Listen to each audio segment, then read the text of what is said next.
We are live.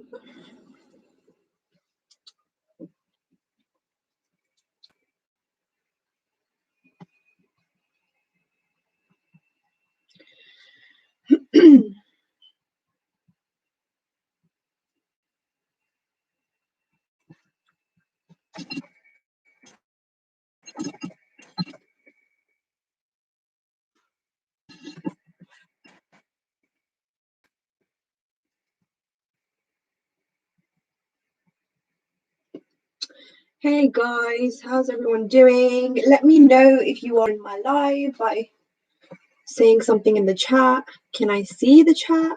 Am I able to see? Oh yeah, I see it. Why can't I see it when I'm why can't I see it on the side? Does anybody know how that works? Live chat. Let me see you, live chat. Oh goodness. Okay, I'm gonna try and see. Cool. Hey guys, hi everyone. How's everyone doing? Thank you everyone for saying hello. Hi Kieran. Hi Ali. Hi Aman. Hi Yogesh. Hi Arzu. Hi TA. Hi everyone. I'm going to say hello to you all. I'm also just going to make it, I'm just going to announce on my Instagram that I'm going live. Hi Soumya. Hi everyone. Sorry I'm late. I'm always late. Like, I don't know what's wrong with me. I think I just need to fix up, but I'm brown, so this is what I do. This is what I do. I'm always late. Okay. I'm just trying to share the link. I'm going to share the link on my Instagram story so that I can tell everybody that I'm officially live. But it's so good to see you all. How is everyone doing today? Like, tell me how your weekend's been. Tell me how your day's been. Tell me everything. You will have my full attention. I'm literally just going to post on my story that I'm live. Okay, so I'm just going to announce that I'm live, and then I'm going to give you my full attention. And that's it. Why is this not working? Wait. Share link. Hopefully that works. Paste. Yes. No.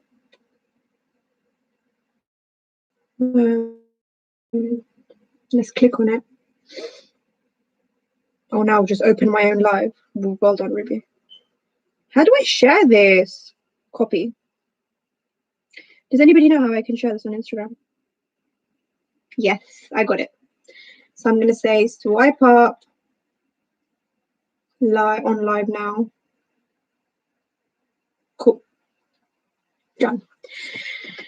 Hello. I've always wanted to do like a book launch party reading, like in a nice, beautiful, because do you have any questions for me? Anything at all that you'd want to know, like about anything really? You basically have a private conversation with me over here. Like, you have the opportunity to ask me anything because there's not many of us here. So yeah, could say anything, could answer anything, whatever it is that you want to know. And yeah, so just let me know what you guys want to know. If there's any questions you have for me.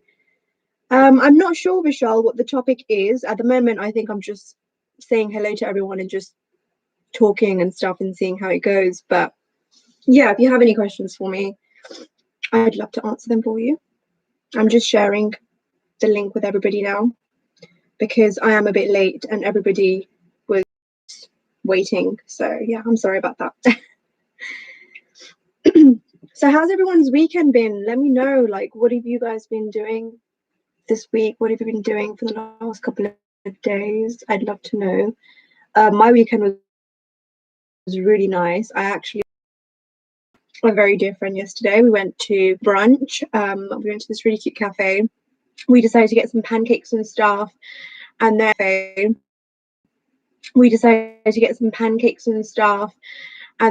after we did that, we went and got some pasta because the brunch wasn't enough, like the pancakes and stuff. We needed some proper food. What is your advice for high school students? Is there anything that you want me to advise you on? Like, is it exam stress or anything? If it's general, life advice, I'd just say that try not to take life too seriously, because I feel like that's something that I did for a really long time. When I was in high school, I would take everything a bit too seriously. Like, I thought that every decision that I make right now is going to have a huge impact on my life in the future. So that's one thing that I would 100% recommend. Just enjoy high school, because it is not going to come back at all. In terms of exams and stress, it's a really difficult time right now, obviously, like with COVID and stuff. It really is hard. And the best thing that I can say is that don't overwork yourself. Like, study as much as you can, work as hard as you're able to, but don't overwork yourself. Like, stressing is not going to help you pass your exams. I know it's easier said than done. Like, of course you're going to stress if you've got exams, but if you know that you're giving it your all, and if you know that you're working hard, then just continue with that and give it your best. Like, don't worry too much about the end result. Just give the exams the best that you can at that particular moment. So yeah, that's what I would say for exams. Boy, do I not miss exams. Do not miss them. Hi Rajesh, please guide some ways to self-building. Please guide some ways to self-building. Okay, if you mean in terms of, like, self-love and self-worth, is that what you mean? Provide guidance on ways in which you can learn to love yourself. Arzu, how to be happy and how to become a writer. Happiness is very, very misconstrued by most people. Like, people think that to be happy, you have to be like in a state of happiness all the time. Okay, so to be, oh, am I still here?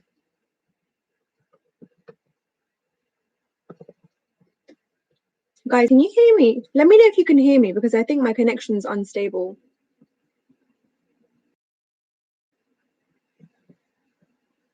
A one, a two's unstable.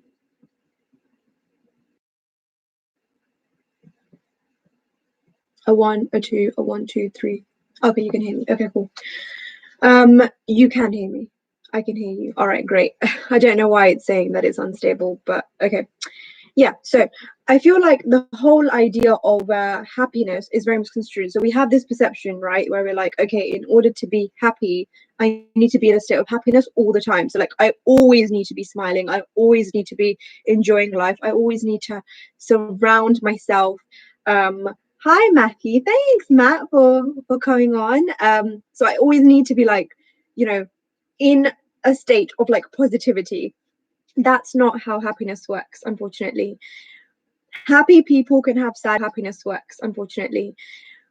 Happy people can have sad moments as well. So, like, if you are living a happy life, you're going to have bad days. You're going to have days when you're not feeling very motivated or confident, or just willing to get through the day. But that doesn't mean that you don't have a happy life. That doesn't mean that overall you're not generally a happy person. Happy as a state of mind, happiness as a state of mind in a particular moment, that only happens when you open yourself to your surroundings and to your environment, and you say, okay, I'm going to try and enjoy this moment as well as I can. But happiness as a state of being, like having a happy life, you just have to accept that having a happy life does mean shades of gray and black and so on, and it's not always going to be bright. Yeah. And how to become a writer, it really depends what it is that you're trying to write. Like, if you're trying to write like nonfiction, if you're trying to write poetry or anything of that sort, I would recommend that you just sit down, get a pen and paper, and write whatever it is that you feel, basically. So, like, when I'm writing nonfiction, I just write my feelings. I sit down and I'm like, okay, how am I feeling today? What am I thinking today? What's going on in my life, and so on.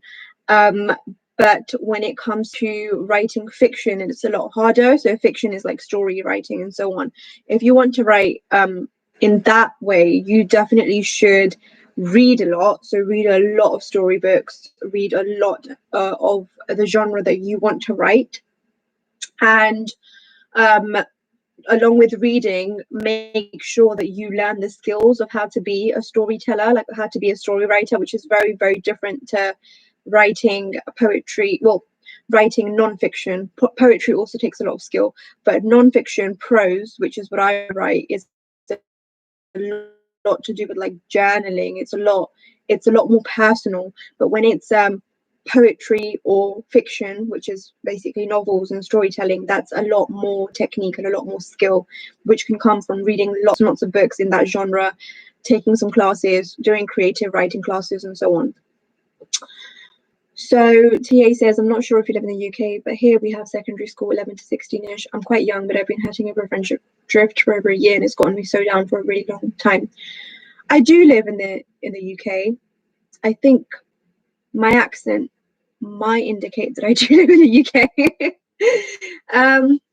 Okay, so the one thing I'd say is, as you know, as life threatening as friendships in secondary school may seem, as, you know, oh my god, it's the end of the world that I'm losing my friend in secondary school, I can genuinely honestly tell you that it's not the end of the world if you lose anyone in secondary school. It really isn't.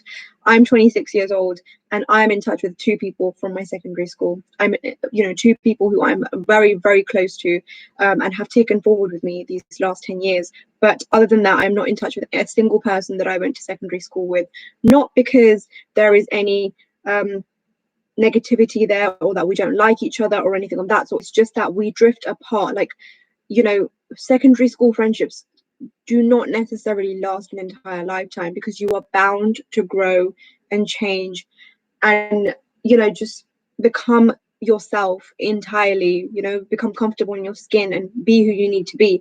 And the person that you are in secondary school, it's not necessarily who you're going to become. So I understand, like, it can get very painful when you feel like you're losing a friendship that's really, really important to you in secondary school.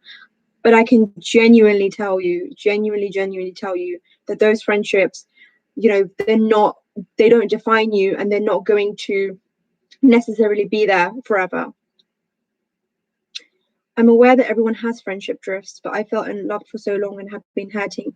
This is a lot to do with external validation. This is a lot to do with relying on your friends to validate your existence, to validate your happiness, because you've relied on them for so long to have a good time at school, you know, for your jokes, for your banter, for everything. Not having those people and then still going to school, it's really getting to you, like it's affecting you negatively. Like, oh my god, I relied on these people for this positive experience at school, and now I'm no longer getting that. Let me just explain that, like, secondary school can literally be hell for so many of us. Like, when you break up with your friends and you're studying in secondary school, it is one of the worst experiences ever, because you just start to feel so lonely. You start to feel so like, you know, these are my friends that I was studying with, and now they're no longer here. What's going on in my life? And I feel so uncomfortable and alone. And it just is what it is. Like, secondary school, being a teenager and being in that environment, it can either make you or it can break you. So the only thing that I can say in this particular situation is that if your friends and yourself, you've drifted from that particular friend, you need to take that validation away from that friend. You know, you don't need that friend in order to have a good time at school. You don't need that friend in order to be happy. And the moment that you take that validation away and start putting it in yourself, you're naturally going to be able to steer closer to people who you genuinely have a good time with, and people who you will enjoy you know, being friends with so much more. Like, my two friends who I'm mentioning now, when we were in school, they were in my form since I was in year 7. So from year 7 up until year 11, we were in the same form. But for the first 3 years of my high school friendship, I was close friends with a different group. And I had, like, you know, a fallout. I kind of became my own person while I was in secondary school. And by year 9, I was like, you know what, I'm not the person that I need to be in this particular group. Like, I no longer feel this way. I don't want to be like this. Like, I feel like I've tried so hard to be someone that I'm not. And so when I distanced myself from this group of friends, I, you know, steered close to my two friends, who I became so close to. And I finally you know, became at one with myself and became comfortable in who I was. And now those friendships I've taken forward with me, but the friendships that I had in year 7, 8, and 9, I don't really talk to them anymore. So often we think that friendships ending are the worst thing that can happen to us, but I've always managed to come out so much happier and so much more confident every time a friendship has ended. Who is your favorite author? Soumya Sharma. Do you like Harry Potter? Yes, I like Harry Potter. My favorite author, I can tell you who my favorite books are. So I think one of my most favorite authors are Khalid Hosseini. He's the author of The Kite Runner and A Thousand Splendid Suns and The Mountains Echoed. And I think he's an absolutely incredible author. I don't think there could be anyone as good as him. Of course, J.K. Rowling is amazing as well because she's written Harry Potter.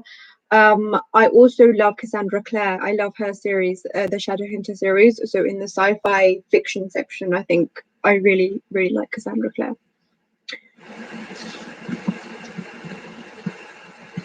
So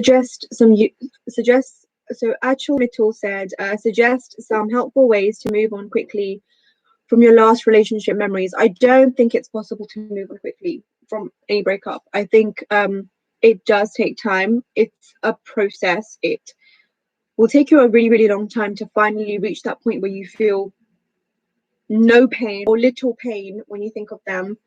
But a starting point would be to delete their photos and delete them on social media if you haven't done so already. So if you still have them on social media, unfollow.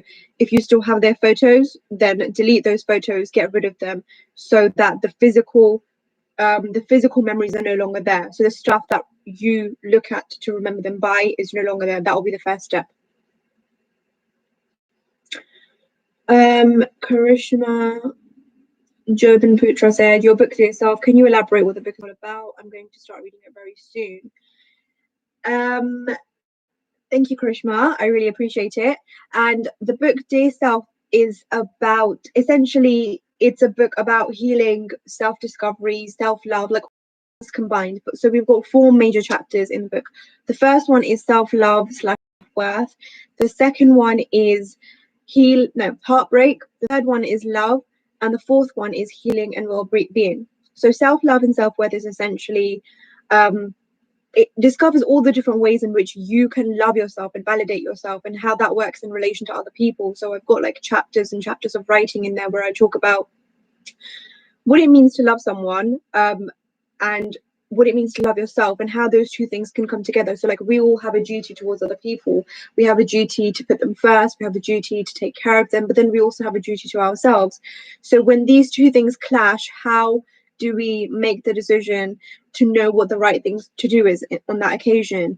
And how do you learn to love yourself despite hurting other people? So how do you say, I'm still worthy even though I've hurt this person or I've broken their heart?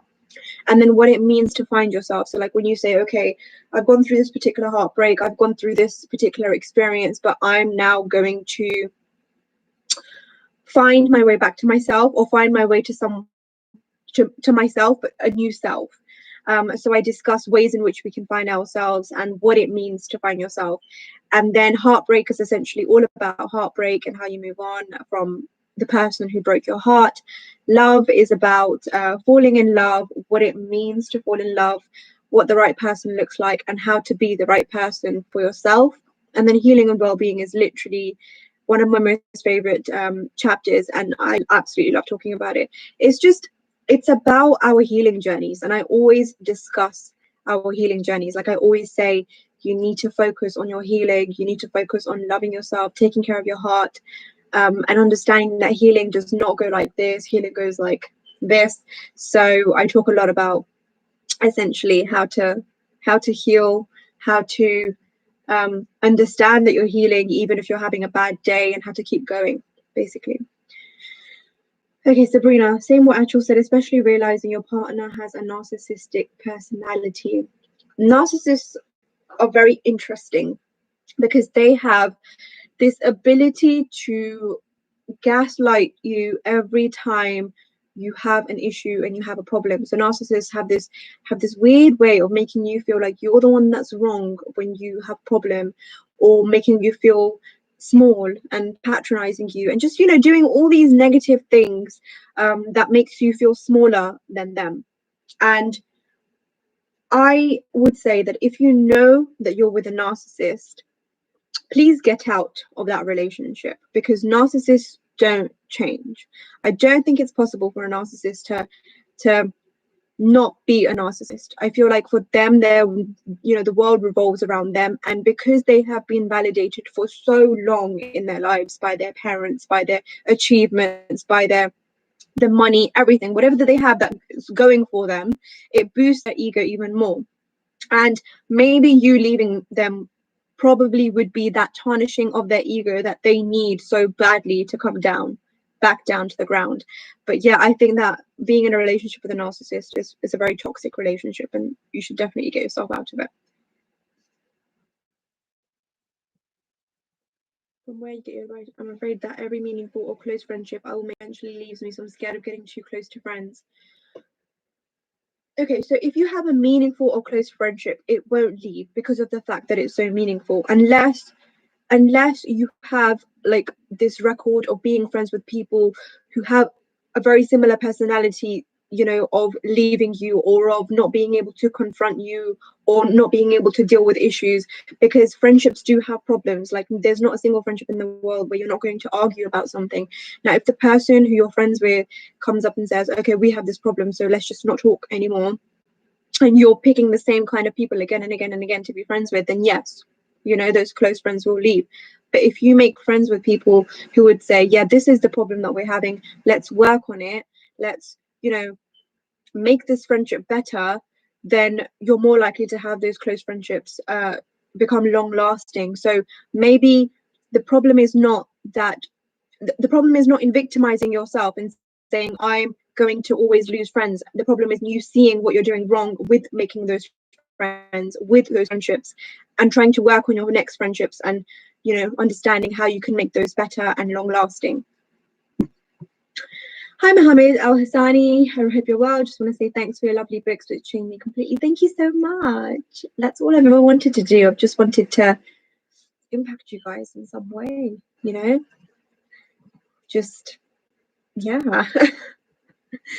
How to get out. Okay, Vidushi said, how to get out of an overthinking spiral. Depends what you're overthinking about. What is it? I think often with overthinking, what we do is, so for instance, if it's something that I need to do, like there is this particular challenge that I need to meet, say exam rise, I need to write this paper, and I'm overthinking, oh my God, no, but I haven't revised this bit, I haven't studied this bit, I haven't researched that, what if it turns out bad? Then I'm essentially putting myself off from doing it, right? I'm putting that particular task off for as long as I can. And often that is what we do with overthinking when we are thinking about things that we need to do.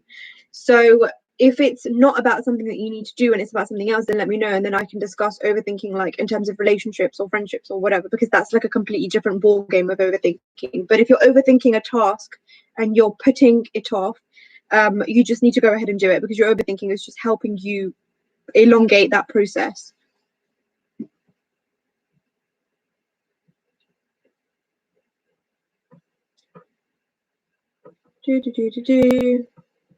How to manage stress. Very difficult, very, very difficult. There's a lot of people who work really well under stress. So like, I have a friend who works so well under stress. When he's stressed, he just completes everything. And with me, when I'm stressed, I can't do anything. Like, I have to sit down, I have to recover, I have to like read a book, and not think about what it is that I need to do, because stress doesn't work well with me.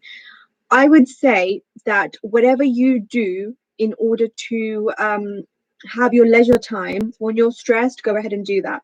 So like, if in your leisure time you read, if you're stressed, go and read. If in your leisure time you write, go and write. If in your leisure time you go on a walk, go on a walk. If in your leisure time you see your friends, whatever it is that helps calm you down and cheer you up when you're stressed, you should go and do that, because that will de-stress you straight away. But do not think about what it is that you're stressing about. So just put that out of your head and go and enjoy yourself, and then when you come back, you'll be a lot less stressed. Oh, thank you, Soumya. You're so sweet. Thank you. I've showered today, so I just don't look good, but it's just you guys. You guys, you've seen me probably in worse situations. Okay. Mohammed said, why is it that someone always catches feelings in a friendship? I've never seen two people stay friends. The conclusion is that someone always ends up falling in love and the friendship ends badly. this is true. I think it's because in this day and age, we struggle so hard to meet the right people, right? That when you maintain a very strong friendship, you one or the other person gets this, incentive and this intuitive feeling where it's like, we're such good friends and we've managed to be such good friends. Wouldn't it be amazing if this turned into something else? And I know that it's not good for the other person who doesn't feel like that. Like, I've been in that situation where I've not felt for the other person, they felt for me. But the way that I see it, and I've been in the other situation as well where I felt for someone and they've not felt for me, we've just been good friends, and that friendship is the foundation of a very, very, very healthy relationship. So it's not just love, it's friendship, it's companionship, it's compatibility, it's a variety of things. So when you see and over time, the love, the jitteriness, all of that goes down and friendship takes like the forefront, and compatibility and understanding. So when you know that these things are so core in a relationship and you're able to secure one of them in someone, so you're able to secure a strong friendship in someone, you've really ticked off one of the most important things that you need in a relationship. And if you are as good friends with them as they are with you, it gives them the indication that maybe you feel the same way because you've managed to invest so much time and effort into them and into being their friend, right? And I think in this day and age as well, like, if we've been friends with someone for a long time, we don't see it as that difficult. But when you meet someone, like, say I'm 25 and I meet a guy, and I was to be friends with him, I would think that the incentive is that after our friendship, we are going to get into a relationship, mostly because I am 25 and he would be, say, 26 as well. And we'd be of that age where we already have enough friends. Like, we don't need any more friends. We need to get into a relationship. So if you are, say, 25 plus and you're making friends now, the possibility that that person is not in it for a friendship is very, very high. If you're young, like if you're a teenager, fair enough, I understand. But if you are of a certain age, of a, like a relationship, marriage age, and you are getting into friendships with people, then that is exactly why they're developing feelings for you, because for them it's time to get into a relationship. So yes, they will be your friend in the beginning, but then they would want something more eventually. Leisure time means pastime, so whatever you do for fun. So if you're stressed, do whatever it is that you do to relax yourself and calm your nerves down, and that will help de-stress you. So like when I'm stressed, I go on walks. Absolutely love going on walks. Put my headphones in, listen to a podcast. Love Jay Shetty's podcasts. Love crime podcasts as well, actually. Not very de-stressing, but it's fun. And I love Lewis Howes and so on, so I just listen to those podcasts and I'm like, yep, I'm happy.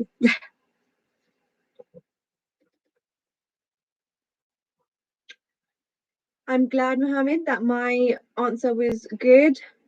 Hi, Pooja. You're such an inspiration. I love you. Am I able to like give you hearts? I'm not able to give you guys hearts. That's pretty sad. Okay, guys, if you have any other questions for me, I would absolutely love to answer them. Give me some questions. And I will, happily answer your questions because I don't know when I'm going to do a live again. I barely ever do lives, like, because whenever I come on live, like on my Instagram or anything, I always feel like I get so many questions. And because the Instagram thing is so tiny, like, it's just like the screen itself is so small that I'm not able to read every single thing that comes up. So that's why I actually prefer YouTube lives. Definitely. So thank you, my loves. Okay. Soumya has another question: how to deal with the pressure around me during exams. Who's putting this pressure on you, sorry? Because if it is pressure, obviously it's being put on you. Are you putting pressure on yourself? Are other people putting pressure on you? Is it your teachers? Is it your parents? Where is that pressure coming from? What is the next plan, Ruby, in regards to books? Are you planning to make something new? If you want to share. Yeah, absolutely. I'm working on book number 5, which is going to be like a combination of poetry and prose. So I have so many pieces that I haven't shared at all from when I was like, say, 21. Okay, so I'm going to be incorporating those pieces in a brand new book along with all the new pieces that I wrote this previous year. You know, this previous year was like one of the toughest years ever. So the pieces that I came out with are full of so much growth, so much healing. And I'm working on that at the moment. And then I'm also working on my novel, which I don't know when I'm going to complete, to be honest. I'm a flop when it comes to novels, but it is really, really interesting. Like, I feel like when I finish this novel, right, man, I will be so happy to share it with you all. And it's not like a romance, cheesy, like, although I absolutely love those books, and I'm going to write one day because my whole bookshelf is filled with romance. But this one's actually a thriller. It's a psychological thriller. So I think the guys will enjoy and like reading it as much as the girls will. There is romance in there, obviously, but yeah, it's a bit more.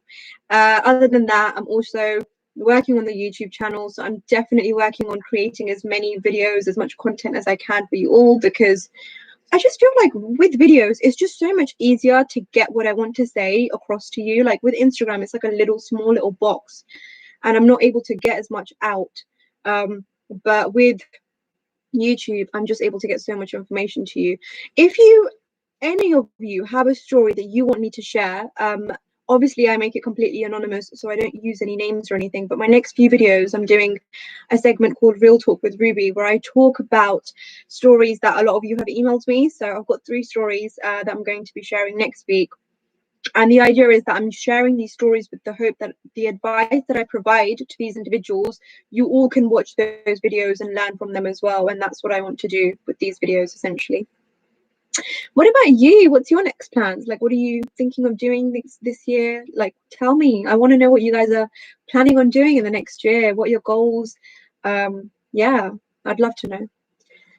Okay, Achal says, how to break patterns when we know that we attract similar kind of people every time. When we know that we attract similar kind of people every time. Recognition, I'd say. If you recognize that you are attracting the same kind of person every single time in a friendship or in a relationship, then the next time that you're talking to someone new, just make sure you have a list of those particular red signals that you've noticed in the past but have completely disregarded. And so when you're talking to this new person, if they take like 3 of those red signals, then just end it before you need to continue being friends or dating or whatever it is that you're doing. So like, for instance, I have always been friends with people who have made me feel bad. Like, that's one way of saying it. I have a record of being friends with people who found their self-worth through putting me down and through making me feel bad, whether it was through the way I looked, whether it was through my emotions, whether it was through my heartbreak, whatever it was. These particular friends always felt like they need to be critical with me and criticize me in order to make me, see the light. Essentially, it was just a power move. It was for them to make themselves feel better about themselves, because if they could make me feel bad about myself, it just gave them the power to be like, yeah, you know what, I'm doing so well, I'm so great because I just made this girl feel shit, essentially. So what I did is I started telling myself that I don't need people to validate me. Like, I don't need external validation, because what I did for so long is those very people who would criticize me, I would live for their compliments. So if you've criticized me for so long and you compliment me one day, it's amazing, right? It's like, oh my God, this person's never said anything good to me. They've just said something good to me. So I would live for those compliments. I would live for that affirmation. And the moment that I told myself that I do not need affirmation from anyone, I do not need other people to tell me that I'm doing good in order for me to realize that I'm doing good, that's when I, stopped talking to these friends, and they dropped like flies. Like, now I can count my closest friends on one hand, because I don't take criticism from like, and see, you can take criticism, you can, if your parents are telling you you're doing something, your partner, your friends, it's fine, but there's a certain kind of criticism which is aimed at the way you look, which is aimed at your goals, which is aimed at your dreams, which is aimed at your career, which is aimed at things that you are quite content with. Now, if you're content with it and someone else is telling you that there's something wrong with it, they're essentially questioning something that you are quite happy with, and that is when it becomes toxic. And that is when it becomes a matter of they need to make you feel bad about one of your most prized possessions in order for them to feel validated. So when I recognized that, after that, it was a matter of like my most recent connection that broke off essentially. In my most recent connection that broke off, I made it very clear where I said, look, I want us to be nice to each other. I want you to be nice to me, okay? I don't want to hear hurtful comments. I don't want you to say anything hurtful to me. And that person didn't accept my boundary. They said they completely disregarded my boundary, and they made it all about themselves, and they said, I can't believe you would say that to me. I can't believe, like, instead of being like, okay, I understand, Ruby, that you didn't like this thing, I'll make sure that I don't do it again, they completely made it about themselves. So that's when I decided I don't need this person to continue being in my life, as like a close connection. And that's exactly what you need to do. So if you end up being friends with someone or dating someone or whatever it is who has this particular toxic trait that you have consistently seen, set a boundary. And if that boundary is completely, disregarded by them, then you can disregard them. It's that simple.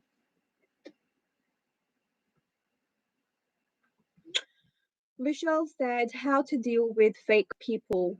It depends, because if it's someone that's close to you, like someone who's a family, like someone who belongs to your family, someone like a cousin, parent, or whatever. Well, parents can't really be fake, but if they are, then I'm really sorry. But if it's a sibling, if it's a cousin, and they're being fake with you, just try to be, you know, as further away from them as you possibly can, right? Because you can't get rid of them.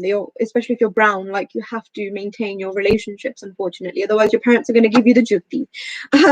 But try to be as away from them as you possibly can. Ignore the bad comments, okay? They will talk about you, they will say things about you, and you will have to develop thick skin in order to be able to deal with it. If it's a friend, if it's a colleague, I'm sorry, but those are the relationships that you choose for yourself. You have the power to remove those relationships. Like, you have the power to be like, you're being a fake friend, I don't need you anymore. It's that simple. That's a relationship that you choose for yourself. It's energy that you choose to incorporate into your life. If someone's being fake, kick them out. Sabrina said, my plan is to get my passport and travel after my nursing degree by the end of the year. That sounds amazing. All the best. I really hope that you're able to travel and, do everything that you wanted to do. Where are you thinking of traveling? Like, I miss traveling so, so much. I wish I could go back and, I could go back to 2 years ago and travel as much as I wanted to.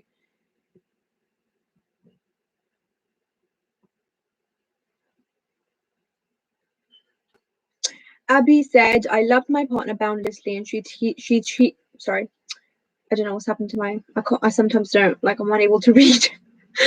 Abby said, I loved my partner boundlessly and she cheated and I grew more introverted. I don't think it's not your fault to grow introverted, and I don't think it's a bad thing. Like, if you're an introvert, that's good for you. Introverts are great people. They don't expend too much energy on other people. They don't talk. They have these specific gold coins and they only give to the most valuable people who deserve it. So I don't see introverts as being bad. Like, I think people are extroverts and people are introverts. If you're extroverts, you have your traits, positive traits, and if you're an introvert, you have your positive traits as well. And maybe it's good for you to be introverted. Maybe it's good that after this particular person broke your heart and did something so horrible, that you're now being wise with who you give your energy to and who you give your trust to and who you give your time to. But yeah, there's a difference between being introverted and being scared. So, if you're an introvert, great, do your thing, only give the people who you value your time. But if you're scared to trust people, then that's something that you need to deal with. Like, you need to work on that particular trauma and do the necessary healing that you need to in order to be able to trust people. But just know that the fear, if it comes from thinking, oh my God, how do I trust people?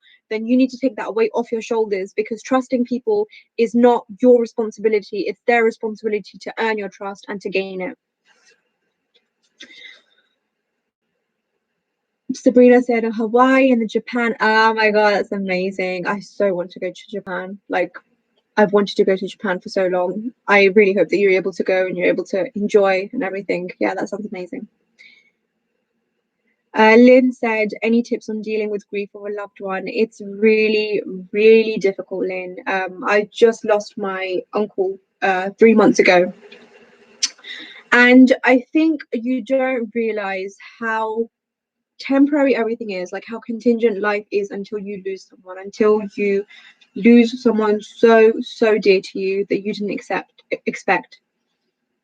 And this previous year, like this previous year and a half, it's been a time of, the whole world is grieving. The whole world is grieving the loss of one person or another, and every single one of us is going through this stage of healing from all that pain and all that hurt.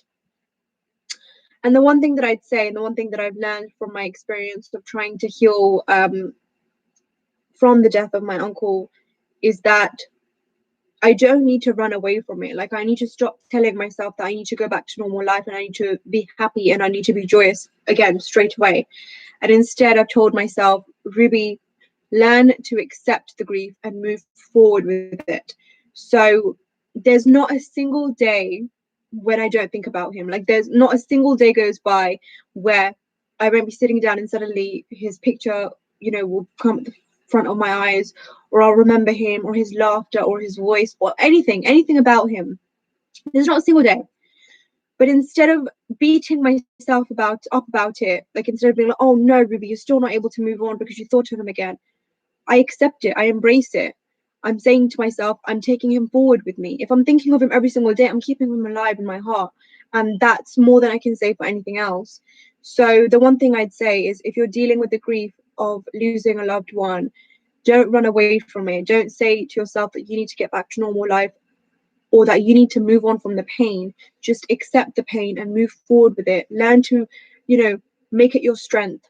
Take them forward with you in whichever way you can, but don't run away from them. Okay. Mariam said, how do I let people go? It's hard to let go of the good memories. Yeah, it's really hard.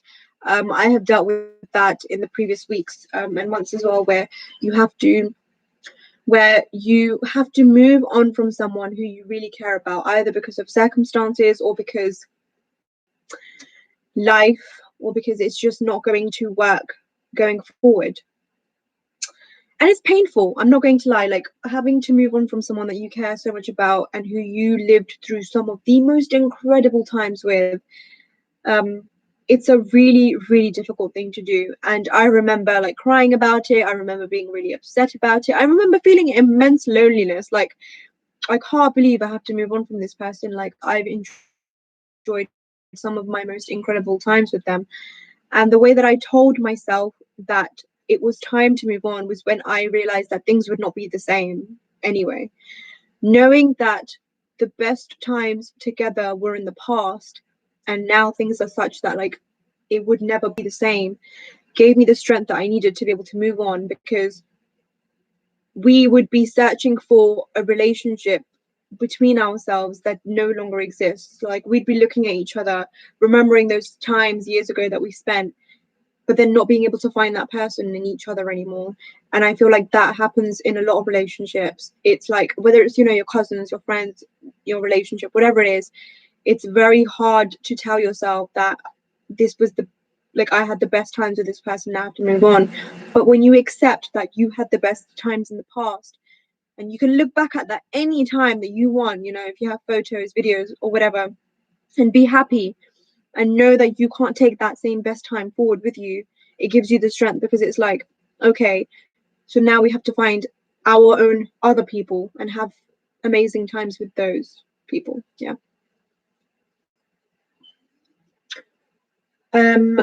Arish said, I've always wanted to read books, but somehow when I start reading, my patience level doesn't let me get to the second page. Is there a way I can improve my concentration to read books? Yes, read books that you want to read. I feel like the reason why you're struggling with reading books is because you're not enjoying the genre. So you need to find out what kind of genre you will enjoy. So when I say genre, I mean types of, like, categories of books. So whether it's comedy, whether it's humor, whether it's romance, fiction, sci-fi, horror, mystery. There's so many categories. Like, there's not just one type of book, right? There's so many different stories, and you need to find a category that you really enjoy. So try to think about what you enjoy watching. Like, do you enjoy watching crime? Do you enjoy watching historical shows? Do you enjoy watching scientific shows, sci-fi shows? What is it that you really enjoy? Is it comedy? And then once you figure that out and you know this is what I really enjoy watching on TV, then go and find a book in that same category, in that same genre. Find a comedy book, find a history book, find a horror book, whatever it is. And trust me, reading is going to become so much fun. Abby said I was more scared than introverted. Yeah, so if you were scared, which is it's very different to introverted. If you're scared, you need to understand that the weight of trust that you've put on your shoulders, it should not be there. You should not be scared to trust people because it's on them to earn your trust. It's on them to prove to you that they're worthy of your love and respect and trust and so on. Everyone is worthy anyway, but like in a relationship, there's an immense amount of love. There's an immense amount of trust. There's an immense amount of everything. So yeah. Thank you, Lynn. I'm so sorry for your loss as well. I'm sending you so much strength and love. Soumya said, after your question, I'm really thinking, is there any pressure or am I just exactly? I feel like a lot of the time when we're going through exams, we feel like I have so much pressure, like I have the world's pressure on my shoulders, but who is putting that pressure on you? Like no one's saying to you need to make sure you do this. And if they are, like if your parents are, then have a conversation with them. Tell them that it's not the end of the world if you don't get your grades. Like it really isn't, guys. Like I'm telling you, okay, I've gone to university, I've done all my exams, I've gone to university, I've got a master's, I've done all of this. And I'm telling you, it's not the end of the world if you fail. It really isn't. So please take that pressure off yourself. Hi, Sarika. I think that's you anyway.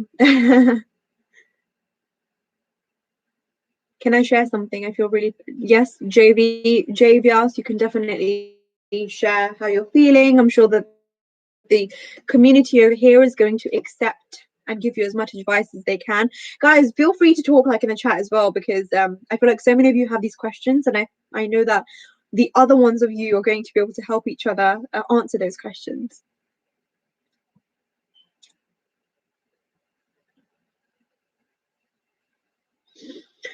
Vidushi said, I had to let go of a family member who I was very close to. I feel sometimes that I moved on, and then again, sometimes I think I still haven't. It's been more than a year. It's been very difficult. How do I get out of it? Any tips? Completely know how you feel. Absolutely know how you feel. Moving on from a family member, moving on from someone that you really cared about is very, very hard. Like no matter how right people tell you that it is, like if they say, no, you have to do this because this is right for you, you have to do this because emotionally, mentally, it's just so hard to tell yourself to stop caring about them and to stop loving them and to stop being there for them. And the way that I see it is that maybe right now the stages that you're both on are very different. Maybe this is a stage for you to heal and this is a stage for them to find themselves.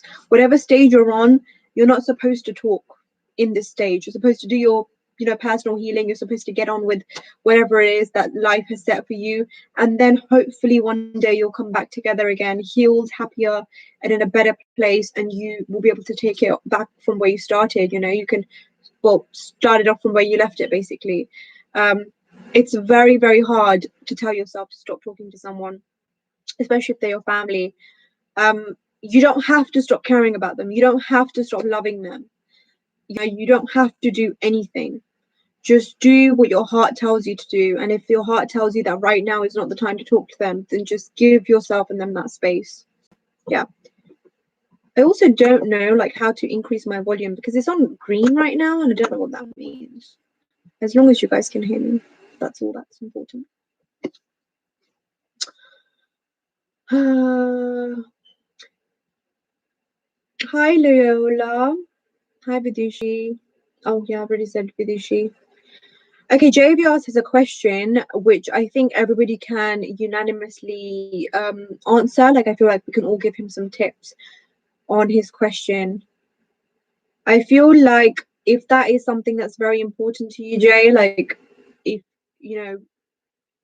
whether your partner's been with someone in the past is going to hugely impact how much you love them and care about them in the future, then it's your morals, and you can't go ahead with something that's at odds with your morals. For me personally, it wouldn't be an issue. Like, you know, if I'm with someone and they've been with someone in the past, I wouldn't really care, because I don't care about the past. Like, I care about myself and them in the future.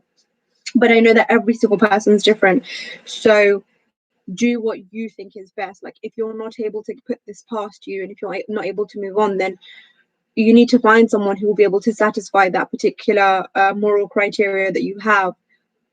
But everyone is different. So yeah, my perception is that I wouldn't let it get to me, but you're different, and I would say you should focus on what is important to you and what you care about most. Does anybody have any answers for Jay, or do you guys agree? What do you guys think? I'm going to finish this off on like a 1 hour live. So whatever it is that you guys want to ask me in the next like 10 minutes or so, ask me away, and then yeah, I'll answer, and then we can go. Thank you, Vidushi. I'm really happy that you're able to relate to my writing.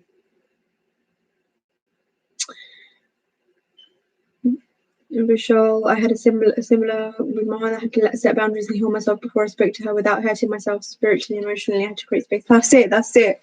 Sabrina said it very well, that sometimes you just have to set boundaries. Sometimes you just have to tell people this is not okay, and I'm going to take that necessary space for myself, and then you can go back to them and everything will be okay, hopefully. I would love to come to India and visit all of you. Obviously, right now it's not possible because of everything that's going on. But yes, I am planning on visiting India eventually in the next couple of years. Yeah. Okay, my loves. I think that our live is underway. I feel like we've answered some good amount of questions. We've said some good amount of things. And I feel like we've had some valuable time together. And I should go. All right, my loves. I love you all so much. Thank you for joining me on my live. Thank you for supporting me. Thank you for loving me. And I love you all so much. And anything that you ever need, please drop me an email and we'll have a chat. And yeah, thank you so much. I love you, love you, love you, love you, love you, love you.